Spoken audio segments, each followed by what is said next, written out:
እንደሚያሳዩት በሀገራችን ከ10 እስከ 12 በመቶ የሚሆኑ ሰዎች ለኩላሊት ህመም የተጋለጡ ናቸው። የህክምና ባለሙያዎች መከላከሉ ላይ ባለመሰራቱ ህመሙ ከተከሰተ በኋላ ለብዙ አስቸጋሪ ሁኔታዎች እንጋለጣለን ይላሉ። ብዙ ሰዎች ኩላሊትን ሲያስቡ ሽንት ነው የሚታወሳቸው። ነገር ግን ኩላሊት ከዚህ ባሻገር ብዙ ተግባራት እንዳሉት የጤና ባለሙያዎች ይገልጻሉ። በሰውነታችን ውስጥ የሆርሞን ምርት፣ የንጥረ ነገሮች ምርትና ምጣኔ፣ የሰውነት ፈሳሽ ምጣኔ ከኩላሊት ተግባራት መካከል ተጠቃሽ ናቸው። ኩላሊት ስለመታመማችን የሚጠቁሙ ምልክቶች እምብዛም አይታዩም። ብዙ ጊዜ ምልክት የሚያሳዩት ጽኑ የኩላሊት ህመም ላይ ሲደርሱ እንደሆነ ባለሙያዎች ይጠቁማሉ። የኩላሊት ህመም ሲኖር ተገቢውን የተመጣጠነ ምግብ መመገብ ተገቢ እንደሆነ ጥናቶች ያሳያሉ። አድማጮች፣ ለመሆኑ የጤናችሁ ነገር እንዴት ነው? በዛሬው ለጤናችን ሰዓት ከቅርብ ጊዜ ወዲህ እየተበራከተ ስለመጣው የኩላሊት ህመም ልናነሳ ወደናል። በኩላሊት ህክምና ለ11 ዓመት የዳያሊሲስ ህክምና እያደረግኩ እገኛለሁ ማለት ነው። በመጀመሪያ ደረጃ ህክምናው ካጋጠመም በኋላ ደግሞ የመጀመሪያው ራስን ማሰናዳቱ አስፈላጊ ነው። ኢትዮጵያ ውስጥ የተለመደው ነገር ታካሚ ስንሆን ሙሉ ለሙሉ ለቤተሰብ ራሳችንን አሳልፈን ሰጥተን አልጋ ላይ ተኝቶ ቀን የመጠበቅ ነገር አለ። ተገቢ አይደለም ብዬ አስባለሁ። ምክንያቱም ይህ ህክምና የግድ ፋይተር ሰዎችን ይፈልጋል። እንዴት ነው? ሜንታሊ ራሳቸውን ማዘጋጀት የግድ ነው። በእርግጥ ህክምናው ፋይናንሻሊ ነው የሚመታን። ብዙ ጊዜ ሰውነታችን ውስጥ እየቆየ ሲመጣ አዳፕት የማድረግ ሲስተም አለው። አዳፕት ያደርጋል ሰውነታችን ህክምናውን ዲያሊሲስ ለማድረግ የግድ ገንዘብ በጣም ድጋፍ ያስፈልገናል።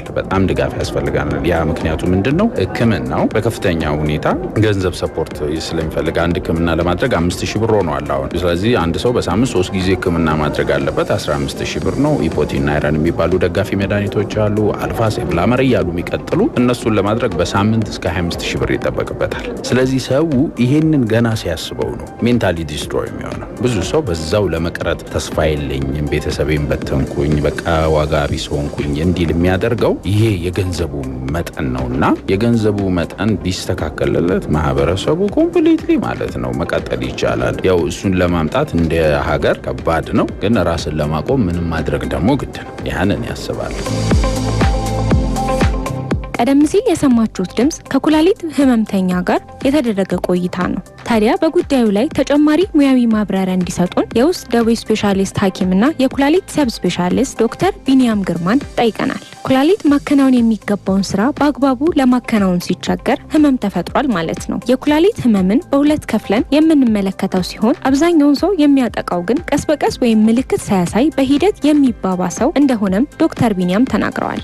ኩላሊት ስራዋ የቀነሰ ሲመጣ የሚመጡ ምልክቶች ሲጀምሩ የሚከሰት ወይም የሚመጣ የጤና መቃወስ ብለን ልንለው እንችላለን። የኩላሊት ህመም ስንል ብዙ ጊዜ በተለምዶ ስር የሰደደ ወይም ክሮኒክ የሚባለው ነው በብዛት የሚለው የሚመጣው ለሰው ግን ደግሞ የሚመለስ ስር ያልሰደደ ወይም አጣዳፊ የሚባል የኩላሊት ህመም አለ። ስለዚህ በሁለት መክፈል እንችላለን። ስር የሰደደ ከተባለ ስር የሰደደው ብዙ ጊዜ በሂደት ቀስ እያለ የሚመጣ ነገር ነው።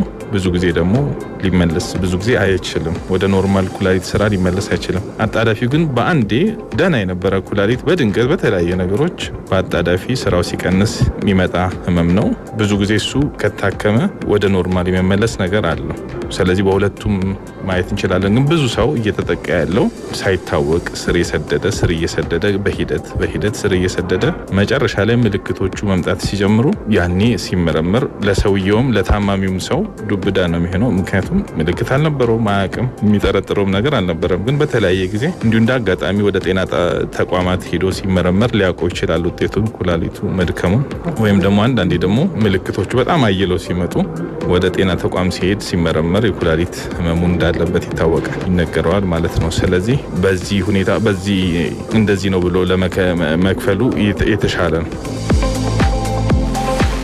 ስር የሰደደ የኩላሊት ህመምን የሚያመጡ የተለያዩ አጋላጭ ምክንያቶች እንዳሉ የገለጹልን ባለሙያው እንደ ስኳርና ግፊት ያሉ በሽታዎች በዋነኝነት የሚጠቀሱ ናቸውም ይላሉ። በዋነኝነት ስኳርና ግፊት ናቸው። በተለይ ስኳር፣ ቁጥጥሩ ጥሩ ያልሆነ ስኳር፣ ቁጥጥሩ ጥሩ ያልሆነ የደም ግፊት በሽታዎች በዋነኝነት እነዚህ በብዛቱን ትልቁን ድርሻ ይዛሉ። በሶስተኛነት ከእርግዝና ጋር የተያያዙ የኩላሊት ችግሮች አሉ። በእርግዝና ጊዜ የመጡ የደም ግፊት መጨመሮች፣ የስኳር መጨመሮች ሊሆኑ ይችላሉ። በተፈጥሮ በተፈጥሮም ደግሞ ከቤተሰብ የሚወራረሱ የኩላሊት ችግሮች አሉ፣ ሲስቲክ ዲዚዝ የሚባሉት እነሱም ሊሆኑ ይችላሉ። አንዳንዴም ደግሞ የኩላሊት ጠጠር በተለይ ደግሞ ሁለቱንም ኩላሊት የሚያጠቁ የኩላሊት ጠጠሮች በሂደት ካልታከሙ እነሱም የኩላሊትን ስራ እየቀነሱ ስር የሰደደ የኩላሊት መንስኤ ሊሆኑ ይችላሉ። እንደኛ ሀገር እንደ ታዳጊ ሀገር ደግሞ ኢንፌክሽኖች፣ ተላላፊ የሆኑ ኢንፌክሽኖች ለምሳሌ HIV ጨምሮ የጉበት ቫይረሶች፣ ሄፓታይተስ ቢሲ፣ ወባ፣ ታይፎይድ፣ ኒሞኒያ፣ ሌሎቹም ኢንፌክሽኖች በበቂ ሁኔታ ካልታከሙና ስር ከሰደዱ እነሱም እንደ መንስኤ ሊሆኑ ይችላሉ።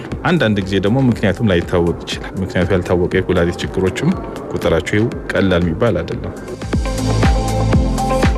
የኩላሊት ማጣራት አቅም በእድሜ የሚወሰን ነው የሚሉት ዶክተር ቢኒያም በደቂቃ ከ60 ሚሊ ሊትር በታች ማጣራት ሲጀምር የመጨረሻ የሚባል የኩላሊት ችግር እንደተከሰተ ማሳያ ነው ብለዋል። ኩላሊት እንግዲህ ማጣራት አቅሟ እንደ በእድሜ ይወሰናል። መጀመሪያ አካባቢ በልጅነት ያሉት የኩላሊት ስራ በጣም ትልቅ ነው። የእድሜው 30 እስከ 40 ድረስ ሲመጣ ከዛ በኋላ ትንሽ የመቀነስ ነገር አለው። እድሜው 60 አካባቢ ሲደርስ የመውረድ ነገር አለው። ስለዚህ በዋነኝነት እንግዲህ የኩላሊት ችግር አለ የምንለው የማጣራት አቅሙ የኩላሊት የማጣራት አቅሙ ከ60 ሚሊ ሊትር በደቂቃ ሌዛን 60 ml per minute የሚባለው ከዛ መቀነስ ሲጀምር የኩላሊት ችግር አለ ይባላል። የኩላሊቱ ደክሟል፣ ስራው ቀንሷል፣ የመጨረሻ ደረጃ ነው ምንለው ከ15 ሚሊ ሊትር በደቂቃ ሲቀንስ ነው። ስለዚህ እስከዛ ድረስ ለመድረስ ብዙ ጊዜ የተወሰነ ጊዜ ይወስዳል። በጊዜ ከታወቀ ለምሳሌ 60 አካባቢ ከታወቀ እስከ 15 ከ15 በታች እስከሚሆን ድረስ ብዙ ጊዜያቶችን ስለሚወስድ በዛ ውስጥ ከታወቀ እዛ ደረጃ ላይ ሳይደርስ መቆጣጠር ይቻላል በተለያዩ ሕክምናዎች ማለት ነው። ለኩላሊት ህመም አጋላጭ የሆኑ መንስኤዎችን ማወቁ ችግሩን አስቀድመን ልንከላከልበት የምንችለውን መንገድ ነው ይላሉ። መንስኤዎቹን ካወቀ አንድ ሰው በዛ መሰረት እንግዲህ በብዛት ምክር አገልግሎቶች አሉ። በብዛት እንግዲህ አሁን ምንድነው ዋናው ችግሩ ማወቅ። ሰው ስኳር እንዳለበት ላያቅ ይችላል፣ ግፊት እንዳለበት ላያቅ ይችላል። ስለዚህ በዛ ምክንያት የኩላሊትም ችግር እንዳለበት ላያቅ ይችላል። ስለዚህ በብዛት እንግዲህ ትልቅ እድሜው ከ40 ዓመት በላይ የሆነ ሰው ስኳሩን ቢመረመር፣ ግፊቱን ቢለካ፣ ከተቻለ ደግሞ አመታዊ ደግሞ አጠቃላይ ምርመራዎች ደግሞ ቢለመዱ። ምክንያቱም በእንደዚህ አይነት ምርመራዎች ብዙ ጊዜ ያልተጠበቁ ህመሞች ወይም የኩላሊትም ሊሆን ይችላል ወይም ደግሞ የሌሎችም አካል ችግሮች ሊገኙ ይችላሉ። ስለዚህ እሱም ብዙ ጊዜ ስለሚጠቅም በአመት ቢያንስ አንድ ሰው እድሜው ከ40 ዓመት በላይ ከሆነ በተለይ ደግሞ በቤተሰብ እንደዚህ አይነት ችግሮች ካሉ የኩላሊት ችግር፣ የግፊት ችግር፣ የስኳር ችግር ካለ፣ የሚተላለፉ የኩላሊት ህመሞች ካሉ ያ ሰው ደግሞ እንደ ግዴታ ቢመረመርና ቢያውቀው ጥሩ። ከዛ በሱ መሰረት ከታወቀ በኋላ ምን መደረግ አለበት የሚለውን ነገር በቀላሉ መመካከር ይቻላል። ህክምናዎቹንም ማድረግ ይቻላል። እንደዛ ከታወቀ በጊዜ ከታወቀ ሁኔታው ከታወቀ ህክምናው ከተደረገ ብዙ ጊዜ ላይባባስ ይችላል። የኩላሊት ህመሙ ደረጃው ላይጨምር ይችላል። በጊዜ ከታወቀ ሊድንም ይችላል።